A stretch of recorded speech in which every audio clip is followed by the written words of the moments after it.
हारिखौ जाथिखौ बासायफिननोब्ला फोथांनानै लाखिफिननोब्ला जोङो दिनैहाय नोंथांमोनजों लोगोसे समान समान रायजले मेसेज এইটোৱে দিম কি আমাক বড়োলেণ্ড নালাগে আৰু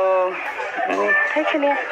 देरसिन सिमां आलादा रायजो सोरजिनाया मोगथां महर मोना जोंनि फैबाय थानाय फिसा फिसौ जोंनि फंबाय बिनानावमोनाबो बेखौ कन्टिनिउ लांबाय थागोन बिसायख'थिनि फिथाइयाथ' दानो क्लियारखा बेसेबा बुरजा भटआव देरहागोन कारन आगोलाव जेब्ला सरकार दङमोन अब्लाबो बिपिएफनि केन्डिडेटआ भट मोनाखै आरो दाथ' बिथांमोननि ना सरकार दङ ना मा दङ अबस्थाया बिराद गाज्रि बड' माहारियारि फरायसा आफादाबो दिनै मोनसे फरायसा आफाद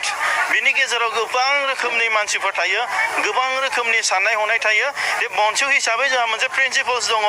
जोङो नन पलिटिकेल अर्गानाइजेसन हिसाबै जोङो जोंनि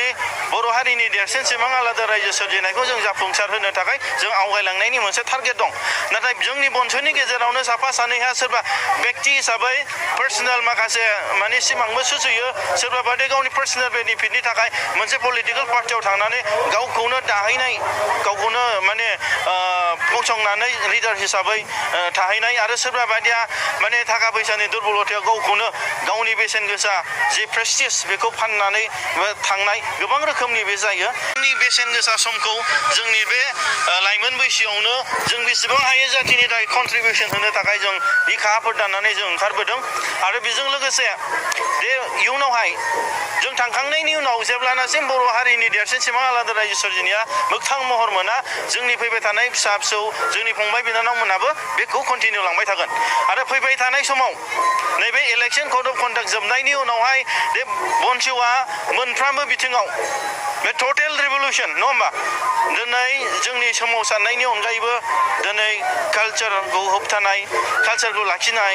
मावनायनि कालचारखौ जों लाबोफिननाय एजुकेसन सोलोंथाइनि बेलायाव जों इसेबां हायो जोङो जोंनि निउ जेनेरेशन्सफोरखौ जों थुलुंगा होनो हानाय दा मोनफ्रोमबो आबाद मावनायावनो हक मोनफ्रोमबो बिथिङावनो जों टटेल रिभलिउसन लाबोनायनि पलिसिखौ बर' माहारियारि फरायसा आफादा गोदान टेकनिक्स आरो आदब खायदा गोदान सोलो आरो बोलोजों जों आवगायलांनायनि जों सिमांखौ सुजुदों स्टुडेन्ट हिसाबै जोङो दिनैहाय जेनेबा माखासे जाथिनि खोथा जों बुंगासिनो दं जोङो बे हिसाबै जों एबसुखौ आं दिनै एबसुखौ बुंनांगौनि जेनेबा बायद'था जानानै फैबाय बुंनो सानाखैब्लाबो जोङो दिनैहाय जों बायदि फरायसाफोरा दिनै बर' फरायसा आफाद थाखानानै जों एबसुआवनो थानानै जेनेबा जाथिनि थाखाय मावनो हायोमोन जाथिनि खोथा बुंनो हायोमोन खिन्थु दिनै बेबायदि दुलाराय बर' फरायसा आफादाबो दिनैहाय जेनेबा बयनिबो साना लाबायनो गासैनिबो समान साना लाबायनो दिनैहाय नै बैयाव दरं उदालगुरियावहाय दिलीप सयकिया बिथांनो बिजेपिनि बिजाथिनो भट बिनानै होबाय होनब्ला बिथांमोना डाइरेक्टलि बिजेपिनोसो भट बिनानै होबाय होनबा बे बिजेपिनि बे बिजाथिया देरहानानै दिल्लीयाव थांला पार्लियामेन्टआव जों बर'फोरनि जौगानायनिथ' मोनसेबो खोथाखौनो बुंनायानो नंखायाना